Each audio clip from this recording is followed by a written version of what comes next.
Someone asked me, why deep thinkers feel alone in a shallow world.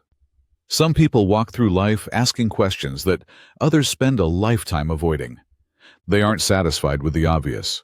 They peer beneath the surface. And the deeper they look, the more alienated they feel. Why? Because the world wasn't designed for deep thinkers. It was designed for harmony, simplicity, and survival. And deep thought? It disrupts all of that. Most people find meaning in daily rituals, chatting with friends, watching TV, planning vacations. These things offer comfort, predictability, a sense of belonging. But for those who ask, what does it all mean? These pleasures often feel hollow.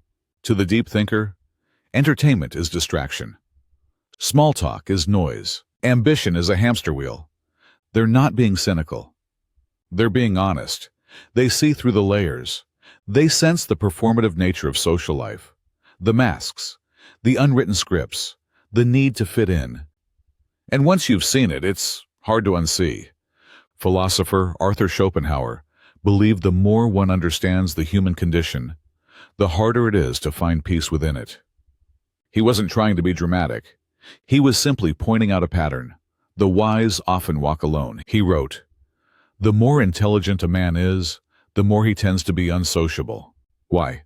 Because most interactions lack the depth that deep thinkers crave.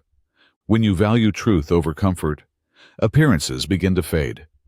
When you prefer meaning over amusement, much of modern life feels empty.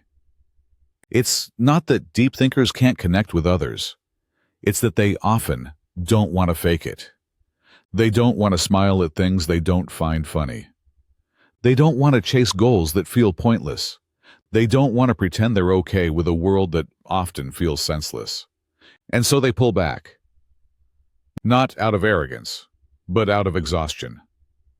Schopenhauer believed that most human suffering comes from endless desire. People want more money, more praise, more distractions. But the deep thinker questions the very purpose of wanting. What are we really chasing? They ask, and why do we avoid silence so desperately? This refusal to play along with the game of life unsettles others. It's not that deep thinkers say anything offensive. Their mere presence challenges others to question their own beliefs. And most people would rather not. That's why thinkers are often labeled difficult, negative, or too intense. Not because they're wrong, but because they're inconvenient. Society celebrates intelligence only when it's dressed in entertainment or productivity. The moment it becomes introspective or uncomfortable, it's rejected. But Schopenhauer didn't just diagnose the problem. He also offered a path forward. Instead of fighting society, he suggested that thinkers do three things. 1.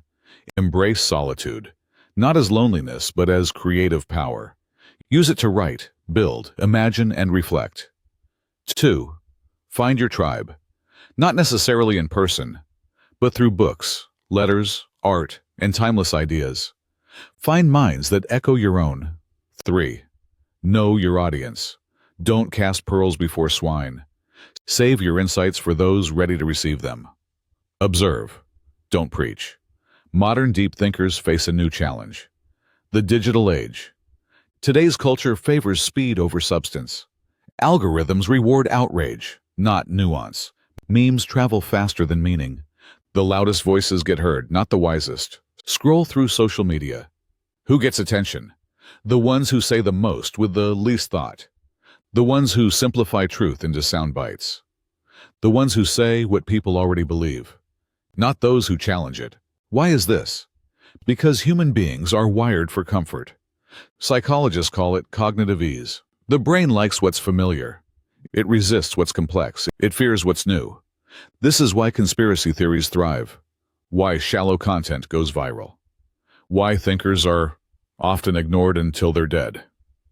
People don't want truth, they want reassurance. And thinkers, they rarely provide that.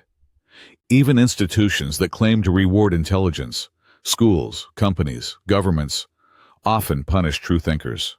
In school, asking the wrong question can cost you a grade. In the workplace, challenging the status quo can cost you a promotion. In politics, speaking hard truths can cost you everything. So we learn to keep our thoughts to ourselves, to think deeply in private, but conform in public. And that's the real tragedy. History is full of minds that were misunderstood in their time. Socrates was executed for corrupting the youth. His crime? Teaching them to question authority.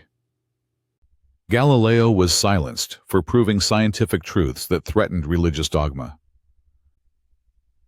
Kierkegaard was mocked for his deep existential writings, only to be recognized generations later as a philosophical giant. Even Simone Weil, who wrote about the spiritual emptiness of modern society, lived most of her life in obscurity. They weren't rejected because they were wrong. They were rejected because they saw too much, too soon. So what can deep thinkers do? First, realize that your loneliness is not a flaw. It's a sign of clarity. Second, stop trying to fit into a system that doesn't value depth. Instead, create your own systems, your own spaces, communities, and projects. Third, find joy not in being understood, but in understanding. Let the pursuit of truth be its own reward. The world may never fully embrace deep thinkers, but it needs them, because it's not the easy answers that push humanity forward. It's the difficult questions. And those questions begin with you. So if you've ever felt too intense, too different, too thoughtful, remember this: you're not too much. You're just ahead of your time. Think. And don't forget to subscribe The Pop Philosopher, where pop culture meets big ideas.